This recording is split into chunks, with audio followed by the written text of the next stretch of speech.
Or the carnivore diet, I feel really weird in a good way. I hate mornings. I absolutely hate mornings. When I get up in the morning, generally, over the last 46 years of my life, I always felt stiff. I always felt drained. You get out of bed, especially at my age, I'm 46 years old. At my age, when you get up out of bed, you have snap, crackle, and pop.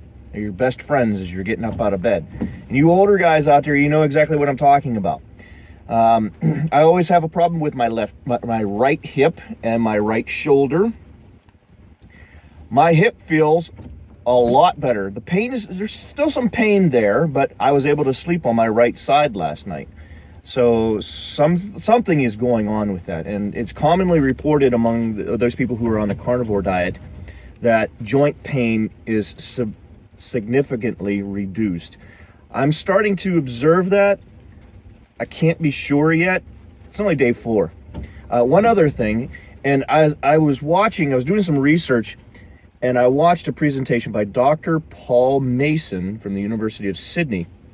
He was telling me, he was telling the group in his presentation about how whenever you're on a low-carb diet and your insulin levels begin to decrease, your body begins to release salt, because insulin likes salt. It tries to retain salt as much as possible. And whenever your body retains salt, it also retains water as a result of it, because water fluid in the system is always attracted to salt.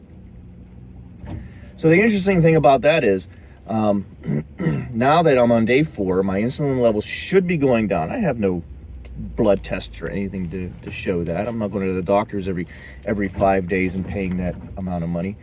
But if my insulin levels are going down, because I'm not really getting a lot of carbohydrates at all on this, my fluids are starting to come out. And something else is happening as well. Because I got up this morning and I urinated, as guys usually do in the morning, but it was a long period. Now, usually you feel that pressure a lot earlier, and so you go more frequently. So my theory is that because of the low carb, and a higher carb diet usually is inflaming your intestinal areas and bloating. All of this is caused by vegetables and the toxins that are in a lot of vegetables, particularly with the pesticides. So I think, this is my theory, I have no clinical data whatsoever, and I am not a doctor. I'm just giving you my testimony of what I'm going through. So I think my bloating and my inflammation, if there was any, is going down. And so my bladder is able to hold more before I feel like I have to go. Because when I went this morning, I was like, is this ever going to stop?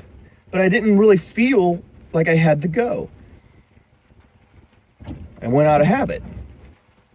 So this is very interesting. If that is exactly what's happening, I have a lot more urine coming out as a result of my insulin levels going down, and it's flushing out the salt, which means I need to intake more sodium, more salt. But this is really an interesting experiment. I am not a morning person at all, but I gotta tell you, the energy level right now is through the roof. Now, on yesterday, I felt really good in the morning, but in the afternoon, I got really lethargic a little bit. I think stress levels at work caused some issues, and I have a sit-down job, so I wasn't really active or doing anything that could be playing into this. And I did feel a little nausea, and that's commonly reported for those people who are first starting out on the carnivore diet. Now, right now, I have no nausea. The energy is just, I can't describe it, because I hate mornings. For 46 years of my life, the mornings were the worst part of the day. I couldn't wake up at least until I got out of a nice hot shower. But today, no, I just woke up, stood right up out of bed, and I I was awake. It's weird. And you can probably see right now, because I'm recording this in the morning, that my demeanor is different, and I feel that. This is what a journey this is going to be. And again, not a doctor. I am just giving you my testimony on what I am experiencing on an all carnivore diet. Now, some of the things that I want to tell you, I guess I am cheating a bit on this carnivore diet, because before I decided to do the carnivore diet, I had already done some grocery shopping of what was my previous diet, and I bought tons of almond milk, and I used that in my protein shakes. So I got to get rid of my almond milk, because I'm not wasting that money before I buy whole milk, which is approved on the carnivore diet. And it turns out, as I'm doing my research, that the whole milk is going to be really my source of carbohydrates, because lactose is a form of sugar. Now, you can leave comments down below on what you think in regards to that, because I got to research that. How does lactose really affect you? And I am lactose tolerant. I have drunk milk my entire life. I love milk. It is my favorite thing. Whenever I started working out this last May, giving up milk was one of the hardest things I ever did. But now, thanks to the carnivore diet, I get to have milk again. Milk does a body good.